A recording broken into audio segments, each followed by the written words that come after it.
আজকের ভিডিওতে সবাইকে স্বাগতম। আজকের পার্টে আমরা চাকরির পরীক্ষার কিছু গুরুত্বপূর্ণ অঙ্ক সমাধান করব। স্ক্রিনের প্রশ্নটি যদি আমরা লক্ষ্য করি, পিতা ও পুত্রের বর্তমান বয়সের সমষ্টি 63 বছর এবং তাদের বয়সের অনুপাত দেওয়া আছে 7:2। এটা কিন্তু বর্তমান অনুপাত। 9 বছর পূর্বে তাদের বয়সের অনুপাত কত ছিল? 9 বছর পূর্বে। তাহলে আমরা দেখতে পাচ্ছি যে এখানে পিতা এবং পুত্রের বর্তমান, পিতা প্লাস পুত্র, পিতা প্লাস পুত্রের বর্তমান বয়সের সমষ্টি 63 বছর এবং পিতা ইস্টু পুত্র, এদের অনুপাত দেওয়া আছে 7:2। তাহলে আমরা প্রথমে যে কাজটি করব, পিতা এবং পুত্রের বর্তমান বয়সটা বের করে নেব।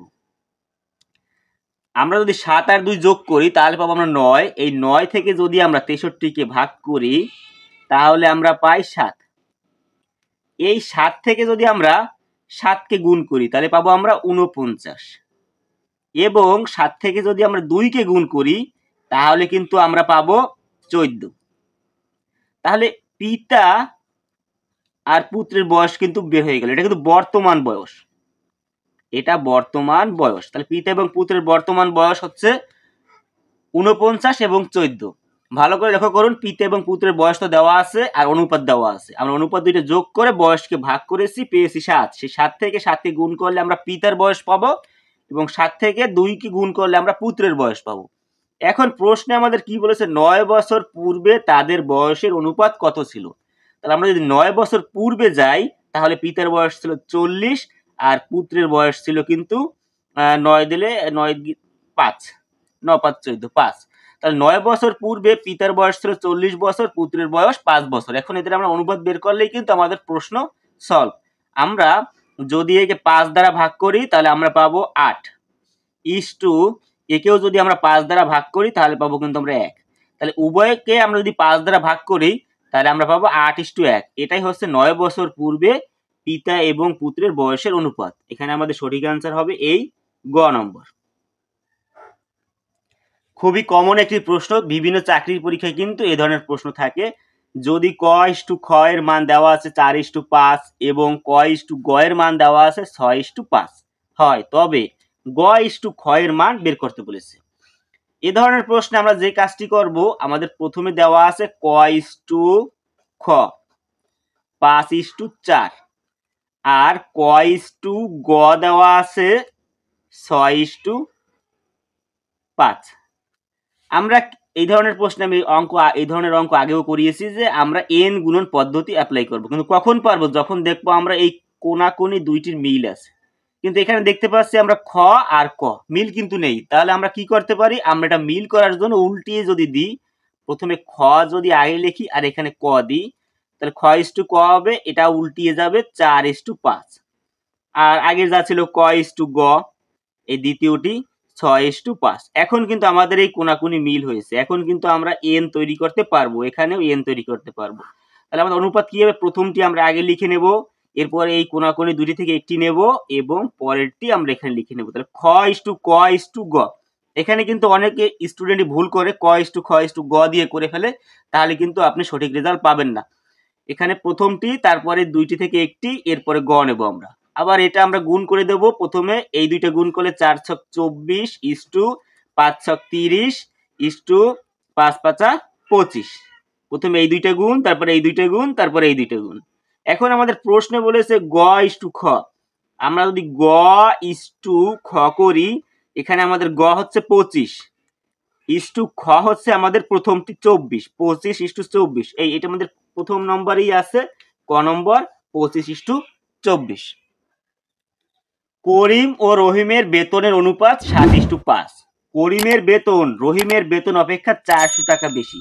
করিমের বেতন কিন্তু এই রহিমের বেতন অপেক্ষা 400 টাকা বেশি। রহিমের বেতন নির্ণয় করতে বলেছে।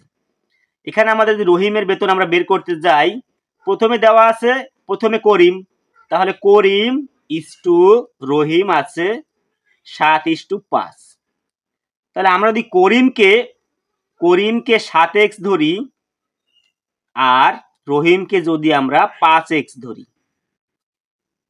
করিম 7x রহিম 5x, তাহলে এখানে প্রশ্নে আমাদের কি বলছে, আমরা যদি সমীকরণ গঠন করি, এখানে সমীকরণ গঠন করতে গেলে বলেছে যে করিমের বেতন রহিমের বেতন অপেক্ষা 400 টাকা বেশি। তাহলে করিমের বেতন বিয়োগ রহিমের বেতন কত টাকা বেশি? 400 টাকা বেশি। সেই 400 টাকা আমরা এই পাশে লিখে দেব। মানে এদের পার্থক্য, করিমের বেতন থেকে রহিমের বেতন থেকে করিমের বেতন 400 টাকা বেশি। এই দুটো বিয়োগ করলে এটা আমরা পাই। এখন যদি আমরা এটা সমাধান করি, 2x = 400, x কে রেখে দিলে ওপাশে গেলে ভাগ হবে, তাহলে কত পাবো আমরা? x = 200। তাহলে আমরা x এর মান কিন্তু পেলাম 200, কিন্তু আমাদের এখানে বলেছে রহিমের বেতন বের করতে। তো রহিমের বেতন আমরা কত ধরেছিলাম? 5x। তাহলে রহিমের বেতন হবে 5x। x এর জায়গায় যদি আমরা মান বসাই তাহলে পাবো আমরা 1000। এখানে সঠিক অ্যান্সার হবে এই খ নম্বর 1000। এই প্রশ্নটিতে আমাদের বলেছে দুইটি সংখ্যার অনুপাত 3:2 এবং তাদের গসাগু 4 হলে সংখ্যা দুটির লসাগু কত? এই প্রশ্ন কিন্তু বিগত সালের প্রাইমারি বিভিন্ন পরীক্ষায় কিন্তু এসেছে। তাহলে এই ধরনের প্রশ্নে আমাদের বলেছে কি সংখ্যা দুটির লসাগু বের করতে বলেছে। আপনি যখন দেখবেন যে দুইটি সংখ্যার অনুপাত এবং গসাগু দেওয়া আছে, তাহলে আপনি যে কাজটি করবেন, অনুপাত এবং গসাগু যদি দেওয়া থাকে এবং লসাগু যদি বের করতে বলে, তাহলে আপনি অনুপাত এবং গসাগু একসাথে গুণ করে দেবেন। এখানে অনুপাত আছে 3 গুণ 2 গুণ গসাগু আছে 4। তাহলে আমাদের একবারেই কিন্তু লসাগু বের হয়ে যাবে। তাহলে আমাদের লসাগু এখানে হবে 4 দুগুণ 8, 3 8 24। এখানে সঠিক অ্যান্সার হবে এই ঘ নম্বর 24। কি করবেন? অনুপাতগুলো গুণ করবেন এবং গসাগু গুণ করবেন যদি লসাগু প্রশ্নে চেয়ে থাকে। দুইটি সংখ্যার সমষ্টি দেওয়া আছে 47, তাদের অন্তর দেওয়া আছে 7। অন্তর মানে বিয়োগফল। সংখ্যা দুইটি কত? খুবই চমৎকার একটি প্রশ্ন। চাকরি পরীক্ষার জন্য কিন্তু এই প্রশ্নটি খুবই গুরুত্বপূর্ণ। দুইটি সংখ্যার সমষ্টি, এখানে তো সংখ্যা দুইটি কত বের করতে বলেছে। আমরা যদি ধরি একটি সংখ্যা x, অপর সংখ্যাটি কত? তাহলে অপর সংখ্যা হবে y। আমরা y ধরে নিলাম। এরপরে আমরা যে কাজটি করতে পারি, প্রথমে বলছে সংখ্যা দুটির সমষ্টি। তাহলে x এবং y এর সমষ্টি হচ্ছে যে 47। এটা আমরা 1 নং সমীকরণে রাখলাম।